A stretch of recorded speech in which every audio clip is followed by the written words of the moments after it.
Hello, Radhe Radhe. आप सभी बहनों को पद्मा एकादशी की, जो कि आषाढ़ मास के शुक्ल पक्ष में पड़ती है, इसे देव शयनी एकादशी भी कहते हैं। आप सभी को शुभकामना। ये एकादशी बहुत ही पवित्र एकादशी में मानी जाती है। इसको रहने से हमारे सारे पापों का नाश होता है और भगवान हमारी सभी मनोकामनाओं को पूर्ण करते हैं। इसलिए एकादशी को सभी को धारण करना चाहिए। अब हम इस आषाढ़ मास की जो शुक्ल पक्ष की एकादशी है, देव शयनी एकादशी कथा कहने जा रहे हैं। आप सभी प्रेम पूर्वक स्मरण करें।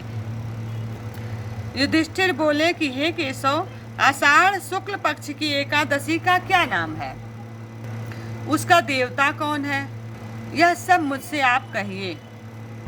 श्री कृष्ण जी बोले कि हे महीपाल, जिस कथा को ब्रह्मा जी ने नारद जी से कहा था, उस कथा को मैं तुमसे कहता हूँ। नारद जी ने ब्रह्मा जी से पूछा कि आषाढ़ मास की शुक्ल पक्ष की एकादशी का क्या नाम है? प्रसन्न होकर विष्णु की आराधना के लिए मुझसे कहिए। ब्रह्मा जी बोले कि हे मुनिश्रेष्ठ, तुमने बहुत सुंदर प्रश्न किया है। जगत में एकादशी से पवित्र और कोई पर्व नहीं है। सब पापों को नष्ट करने के लिए यह यत्न पूर्वक इसको करना चाहिए। इसलिए शुक्ल पक्ष की एकादशी का व्रत मैं तुमसे कहूँगा। एकादशी का व्रत पवित्र है और पापों का नाश करके सभी मनोरथों को पूर्ण करता है। जिसने भी इसको नहीं किया है, वे नरक का भागी होता है। आषाढ़ शुक्ल पक्ष की एकादशी का नाम पद्मा है। ऋषिकेश भगवान को प्रसन्न करने के लिए यह उत्तम व्रत करना चाहिए। तुमसे मैं पुराण कहता हूँ, जिसके सुनने से बड़े बड़े पाप नष्ट हो जाते हैं। यह कथा पुराणों में है। सूर्य वंश में सत्यवादी प्रतापी मानधाता नामक चक्रवर्ती राजा था। वह राजा धर्म से अपने पुत्र की तरह प्रजा का पालन करता था। उसके राज्य में धन धान्य से पूर्ण थी। उसके राज्य में अकाल, रोग और मानसिक चिंता नहीं थी। इसकी पूजा आतंक रहित धन्य धान्य से पूर्ण थी। उसे राज्य करते हुए बहुत वर्ष बीत गए। 3 वर्ष तक उसके राज्य में वर्षा नहीं हुई। इससे उसकी प्रजा भूख प्यास से पीड़ित होकर व्याकुल हो गई। अन्न के अभाव से पीड़ित होने के कारण उसके देश में स्वाहा, स्वधि और वष्टकार और वेद पाठ बंद हो गया। फिर प्रजा आकर राजा से बोली कि हे राजन, मेघ रूपी विष्णु भगवान सब में व्याप्त हैं। वह ही वर्षा करते हैं। वर्षा से अन्न होता है, अन्न से प्रजा होती है। हे नृपते, उस अन्न के न होने से प्रजा नष्ट हो रही है। ऐसा यत्न करिए जिससे कल्याण हो। राजा बोला कि आपने सत्य कहा है। अन्न ईश्वर का रूप है। अन्न में सबका निवास करते हैं। सब अन्न में निवास करते हैं। अन्न से प्राणी पैदा होते हैं। अन्न से ही संसार वर्तमान है। ऐसा लोक में सुना जाता है और पुराणों में भी विस्तार पूर्वक कहा जाता है। राजा के अधर्म से प्रजा को दुख मिलता है। मैंने बुद्धि से विचार करते हुए अपना कोई दोष नहीं देखा। तथापि मैं प्रजा के हित के लिए यत्न करूंगा। ऐसा विचार करके राजा ने कुछ सेना साथ में ले ली। ब्रह्मा जी को प्रणाम करके गहन वन में चला गया। तपस्वी मुनीश्वरों के आश्रम में विचरने लगा। राजा ने ब्रह्मा के पुत्र अंगिरा ऋषि को देखा, जिनके तेज से दिशाओं में प्रकाश हो रहा था। दूसरे ब्रह्मा की तरह मालूम होते थे। उनको देखकर जितेंद्रिय राजा प्रसन्न हुआ और सवारी से उतर कर हाथ जोड़कर चरणों में प्रणाम किया। ऋषि ने आशीर्वाद देकर राज्य के 7 अंगों की कुशल और आने का कारण पूछा। राजा बोला कि मैंने धर्म से प्रजा का पालन किया है, परंतु मेरे राज्य में वर्षा नहीं हुई। इसका कारण मैं नहीं जानता। इस संदेह को दूर करने के लिए मैं आपके पास आया हूँ। शांति और कल्याण की विधि से प्रजा के सुख का उपाय करिए। ऋषि बोले कि हे राजन, यह सतयुग सब युगों में उत्तम है। इस युग में मनुष्य ब्रह्म ज्ञानी है। इसमें धर्म के चारों चरण विद्यमान हैं। इस युग में ब्राह्मणों के सिवा और कोई तपस्या नहीं करते। हे राजेंद्र, तुम्हारे देश में शूद्र तप कर रहा है। उसके अनुचित कार्य करने से वर्षा नहीं हो रही है। उसको मारने का उपाय करो, जिससे दोष शांत हो। राजा बोला, तप करते हुए को बिना अपराध के मैं नहीं मारूंगा। दुख दूर करने को धर्म का उपदेश दीजिए। ऋषि बोले कि हे राजन, ऐसा है तो एकादशी का व्रत करिए। आषाढ़ के शुक्ल पक्ष में पद्मा नाम की प्रसिद्ध एकादशी है। उनके व्रत के प्रभाव से निश्चय ही वर्षा होगी। यह सब सिद्धियों को देने वाली और सब उपद्रवों को नष्ट करने वाली है। हे नृप, तुम प्रजा और परिवार सहित इसका व्रत करो। मुनि का यह वचन सुनकर राजा अपने महल में आया और पद्मा एकादशी का व्रत किया। विधि पूर्वक व्रत करने से सारे राज्य में वर्षा हुई। भगवान की कृपा से मनुष्यों को सुख हुआ। इस कारण यह उत्तम व्रत करना चाहिए। यह मनुष्यों को सुख और मोक्ष देने वाला है। हे राजन, यह एकादशी देव सैनी कहलाती है। राज शार्दूल भगवान को प्रसन्न करने के लिए मोक्ष की इच्छा करने वालों को देव सैनी का व्रत करना चाहिए।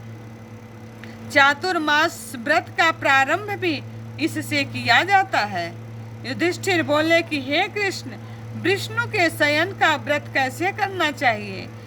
हे देव, कृपा करके चातुर्मास व्रत को कहिए। श्री कृष्ण बोले, विष्णु के शयन के व्रत और चातुर्मास में जो व्रत कहे हैं उनको मैं तुमसे कहूँगा। तुम सुनो। आषाढ़ शुक्ल में पक्ष में जब सूर्य कर्क राशि में पर आ जाए, तब एकादशी के दिन जगत के स्वामी मधुसूदन भगवान को शयन करना चाहिए। जब सूर्य तुला राशि पर आ जाए, तब भगवान का उत्थापन करना चाहिए। अधिक मास में भी यही विधि कही है। इसके सिवा भगवान को न शयन करावे न उत्थापन करे। आषाढ़ के शुक्ल पक्ष में एकादशी का उपवास करके चातुर्मास के व्रतों का नियम करे। हे युधिष्ठिर, शंख चक्र गदाधारी भगवान की प्रतिमा को स्थापित करके स्नान करावे। पीतांबर धारण कराकर श्वेत वस्त्र उड़ाकर शयन करावे।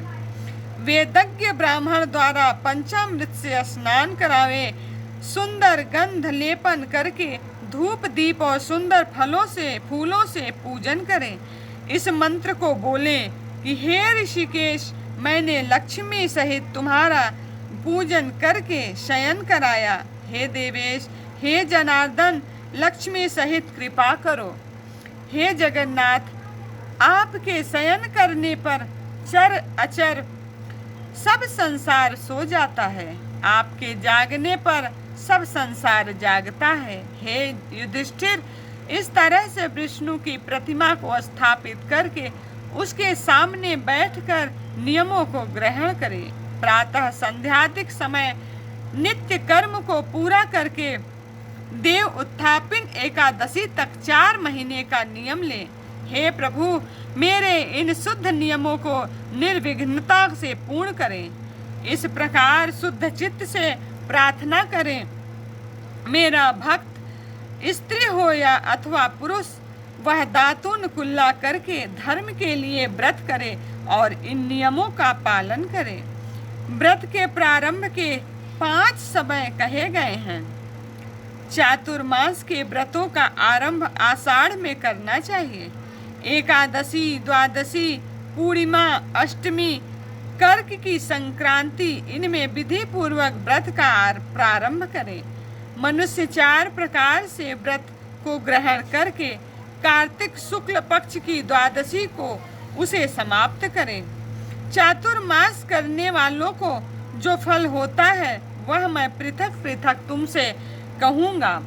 आषाढ़ मास के शुक्ल पक्ष की एकादशी को उपवास करें।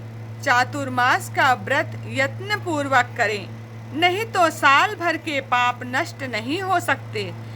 जिस महीने में संक्रांति न हो वह देवता और पितरों के काम में वर्जित है। वह महीना मलमास है और अपवित्र है, इसलिए बुद्धिमान मनुष्य इसमें देवता और पितृ कार्य न करें। जो कोई मनुष्य इस व्रत को करता है वह अंत समय में सूर्य के समान प्रकाशमान विमान में बैठकर प्रलय के समय तक विष्णु लोक में निवास करता है।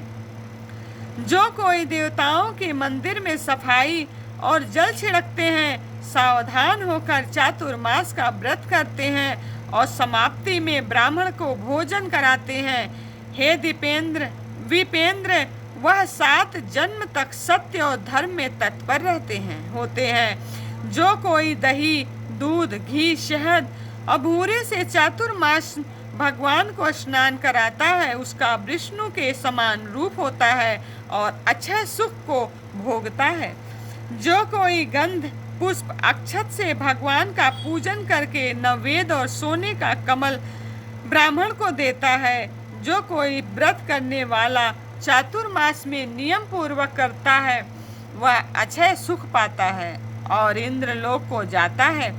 जो कोई 4 महीने तक तुलसी से भगवान की पूजा करता है और सुवर्ण की तुलसी बनाकर ब्राह्मण को देता है, वह सुवर्ण के विमान में बैठकर विष्णु लोक को जाता है।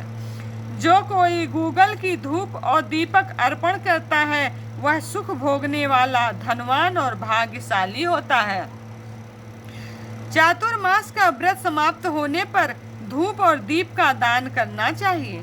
जो कोई कार्तिक शुक्ल एकादशी तक पीपल अथवा विष्णु की परिक्रमा और नमस्कार करता है, जो कोई संध्या के समय ब्राह्मण और देवताओं के आंगन में दीपक जोड़ता है और नियम समाप्त होने पर सुवर्ण दीपक, वस्त्र और तेल का दान करता है, वह तेजस्वी देवता होकर विमान में बैठता है और गंधर्व अप्सरा उसकी सेवा करते हैं।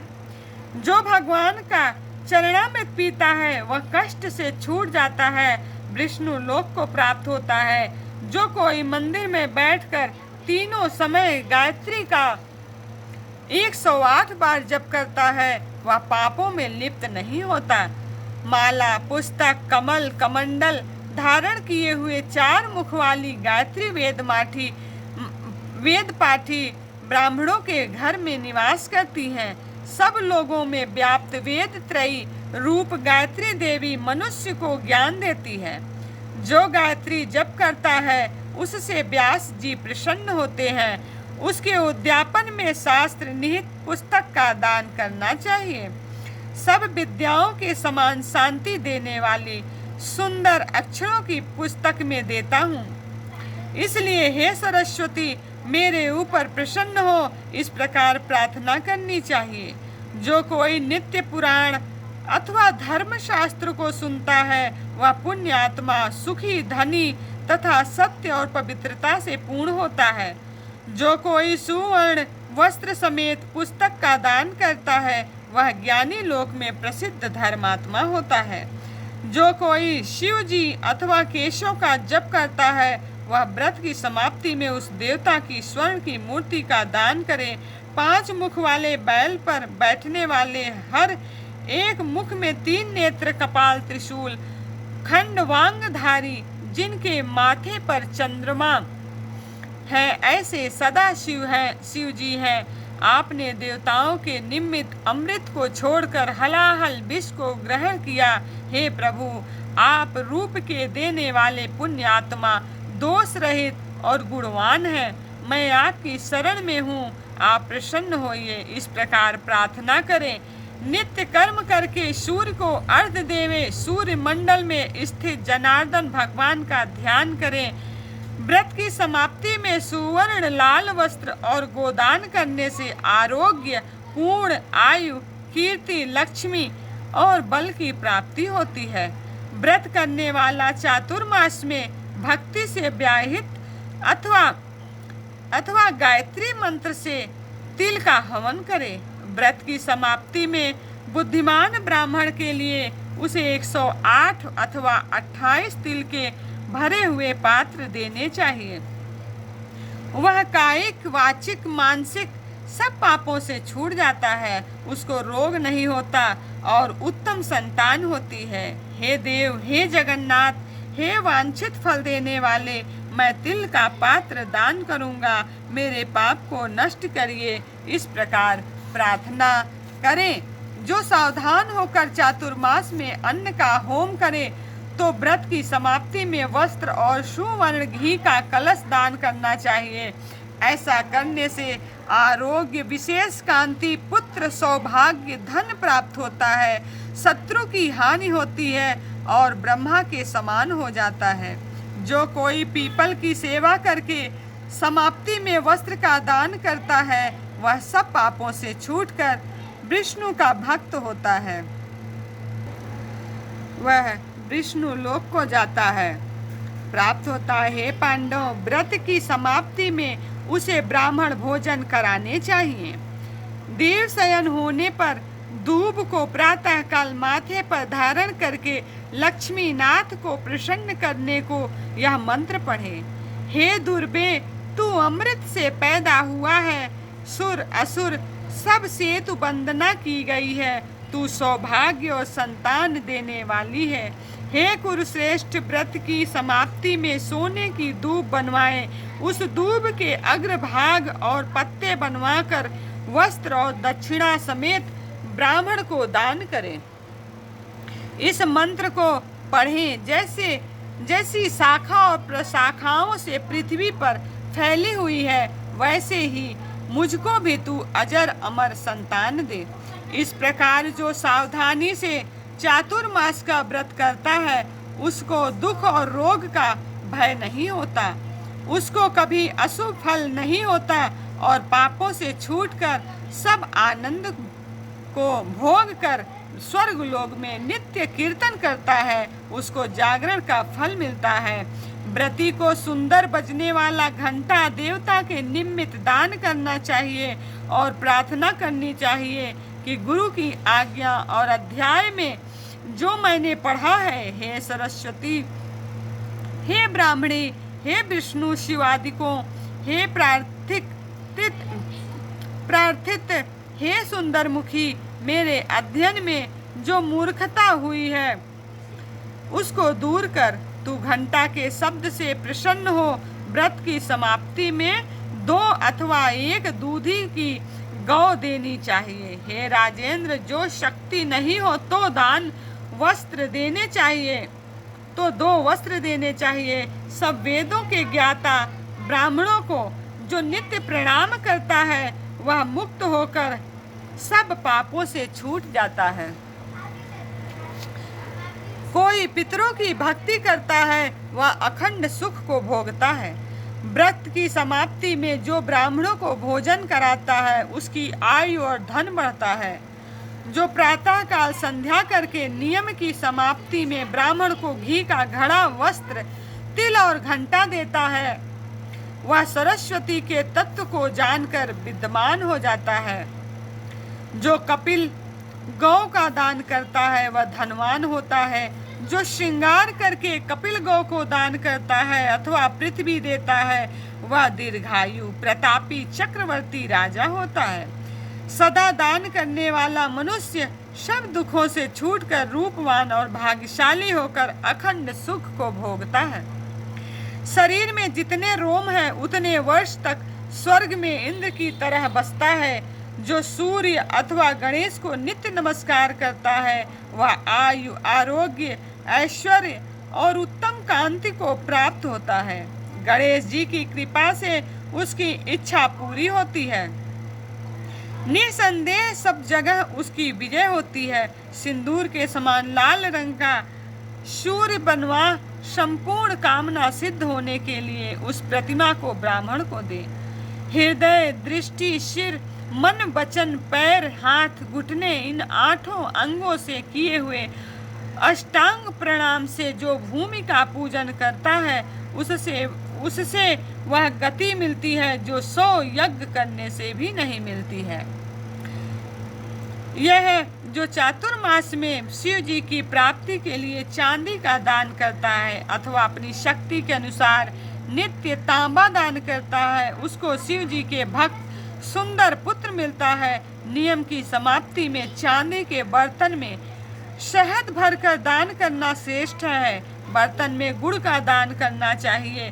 तांबा पुष्टिकारक और सब देवताओं को प्यारा है, सबकी रक्षा करने वाला और शुभ है, इसलिए मुझे शांति दो, इस प्रकार प्रार्थना करनी चाहिए। जो भगवान के यज्ञ करने पर शक्ति के अनुसार स्वर्ण, तिल और वस्त्र दान करता है उसके सब पाप दूर हो जाते हैं। वह इस लोक में सुख भोग कर अंत में शिवलोक को जाता है। जो कोई सोना, चांदी, तांबा, अन्न इनका नित्य दान करता है, जो कोई नित्य श्राद्ध देव की पूजा करके दक्षिणा देता है और चातुर्मास में ब्राह्मण का पूजन करके वस्त्र समेत सैया का दान करता है, उसको अखंड सुख मिलता है और कुबेर के समान धनी होता है। जो मनुष्य वर्षा ऋतु में गोपी चंदन देता है और देवता के शरीर में कुमकुम आदि लगाता है, उससे भगवान प्रसन्न होकर भक्ति और मुक्ति देते हैं। द्वारिका में गोपियों के साथ जो कृष्ण ने जल क्रीड़ा की है, वह जो मृतिका है उसको मुनीश्वरों ने गोपी चंदन कहा है। वह पापों को दूर करता है। नियम की समाप्ति में तराजू में भरकर गोपी चंदन दान करना चाहिए। उसका आधा अथवा चौथाई वस्त्र और दक्षिणा देनी चाहिए। जो कोई व्रत करने वाला विष्णु के शयन करने पर नित्य दान करता है, दक्षिणा समेत जो बूरा और गुड़ दान करता है, उसके दान से प्रसन्न होकर सूर्य नारायण इच्छा अनुसार फल देते हैं। व्रत की समाप्ति में बुद्धिमान मनुष्य इस तरह उद्यापन करे, धन का लोभ न करके 8-8 पलके या 4-4 पलके तांबे के पात्र यथाशक्ति 8, 4 या 1 बनवावे। हर एक पात्र में बूरा भरकर फल और दक्षिणा रखकर कपड़ा लपेट दें और अन्न सहित श्रद्धा पूर्वक ब्राह्मणों को दान करें। जो चातुर्मास में नित्य शाक, मूल, फल यथाशक्ति ब्राह्मणों को दान देता है, वह व्रत के अंत में बहुत समय सुख भोग कर राजयोगी होता है। जैसे शाक मनुष्यों को तृप्तिकारक है, उसी तरह सब देवताओं को भी प्रिय है। वैसे ही कंद, मूल, पत्र, पुष्प ये देवर्षियों को प्रिय है।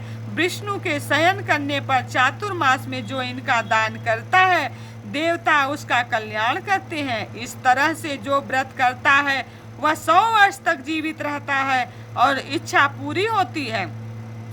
हे पार्थ, इसके करने से केशव भगवान प्रसन्न होते हैं। जिस दिन से भगवान क्षीर सागर में शयन करते हैं और जब जागते हैं, उतने दिन का एकाग्र चित्त से उपवास करने वाले मनुष्यों को गरुड़ ध्वज भगवान श्रेष्ठ गति देते हैं। इस दिन दाख का सागर लेना चाहिए। भगवान श्रीमन्नारायण की जय। कृष्णाय वासुदेवाय हरे परमात्मने प्रणतः क्लेश नाशाय गोविंदाय नमो नमः। सभी भक्तों को राधे राधे।